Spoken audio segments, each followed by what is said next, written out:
কসবার Rajdanga gold পার্কে এক পরিবারের ৩ জনের রহস্য মৃত্যু। ভিতর থেকে দরজা বন্ধ ছিল, ভাঙতেই বাবা মা ছেলের ঝুলন্ত দেহ উদ্ধার হয়। সকাল থেকে দরজা বন্ধ থাকায় প্রতিবেশীদের সন্দেহ হয়, এরপর পুলিশে খবর দেওয়া হয়। দরজা ভেঙে রিয়েল এস্টেট এজেন্ট সরজিৎ ভট্টাচার্যের দেহ উদ্ধার হয়। ঝুলন্ত অবস্থায় গার্গী ভট্টাচার্য এবং আয়ুষ্মান ভট্টাচার্যের দেহ উদ্ধার হয়। রাজডাঙ্গার ভাড়া বাড়ির ৩ তলায় থাকতেন বাবা মা এবং বিশেষভাবে সক্ষম ছেলে। আত্মহত্যা নাকি অন্য কিছু, ৩ জনের মৃত্যুতে এখনো রহস্য। কসবার রাজডাঙ্গা গোল্ড পার্কে একই পরিবারের ৩ জনের ঝুলন্ত দেহ উদ্ধার। ইতিমধ্যে এই ৩টি দেহকেই ময়নাতদন্তে পাঠিয়েছে কসবা থানার পুলিশ।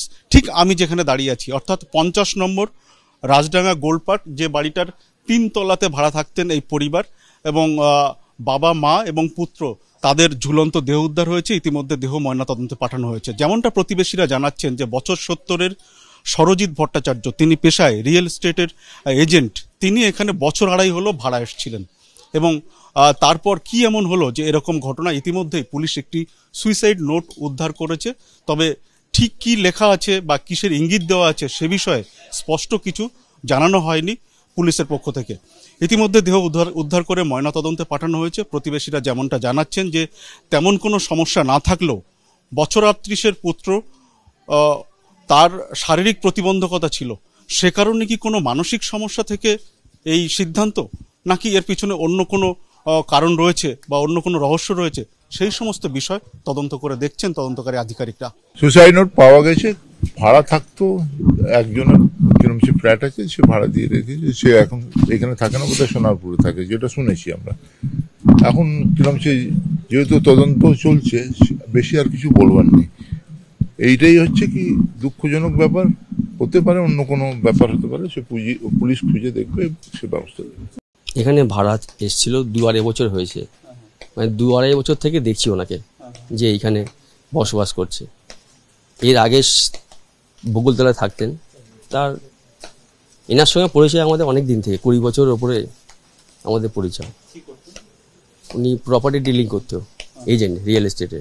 গতকালকেও দেখা হয়েছিল, দেখে কথা বললাম, হেসে হেসে কথা বললো, খবর নেওয়ানোই হচ্ছিল। ক্যামেরায় রোজারিওর সঙ্গে সত্যজিৎ বৈদ্য, এবিপি আনন্দ, কলকাতা।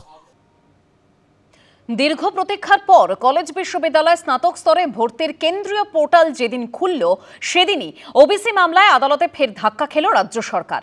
ফের অনিশ্চয়তার মুখে লক্ষ লক্ষ পড়ুয়ার ভর্তি ভবিষ্যৎ। শিক্ষামন্ত্রী জানিয়েছেন ভর্তির আবেদন প্রক্রিয়া জারি থাকবে।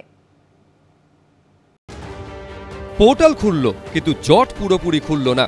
উচ্চ মাধ্যমিকের ফল প্রকাশের ৪০ দিন পর যেদিন পোর্টালের উদ্বোধন করলেন শিক্ষামন্ত্রী, সেদিনই ওবিসি মামলায় কলকাতা হাইকোর্টে বড় ধাক্কা খেল রাজ্য সরকার। পোর্টাল উদ্বোধনের কয়েক ঘন্টার মধ্যেই রাজ্য সরকারের নতুন বিজ্ঞপ্তিতে অন্তর্বর্তী স্থগিতাদেশ দেয় কলকাতা হাইকোর্ট, যার জেরে ভর্তি নিয়ে তৈরি হলো নতুন অনিশ্চয়তা। হাইকোর্টের এই নির্দেশের পর শিক্ষামন্ত্রী জানিয়েছেন ভর্তির আবেদন প্রক্রিয়া জারি থাকবে, তারপর কোর্টের নির্দেশ মতো পদক্ষেপ করা হবে। কিন্তু তাহলে কারা কত শতাংশ সংরক্ষণের সুবিধে পাবে? ভর্তি প্রক্রিয়া কি থমকে যাবে? ৩০ এপ্রিল ফল বেরিয়েছে আইএসসির, ৭ই মে প্রকাশিত হয়েছে উচ্চ মাধ্যমিকের ফল, সিবিএসইর দ্বাদশ শ্রেণীর ফল প্রকাশিত হয়েছে ১৩ই মে। তারপরেও এতদিনে ভর্তির পোর্টাল চালু করা হয়নি। প্রকাশিত হয়েছে জয়েন্ট এন্ট্রান্স মেইন ও অ্যাডভান্সডের ফল, কিন্তু এখনও প্রকাশিত হয়নি রাজ্য জয়েন্টের রেজাল্ট।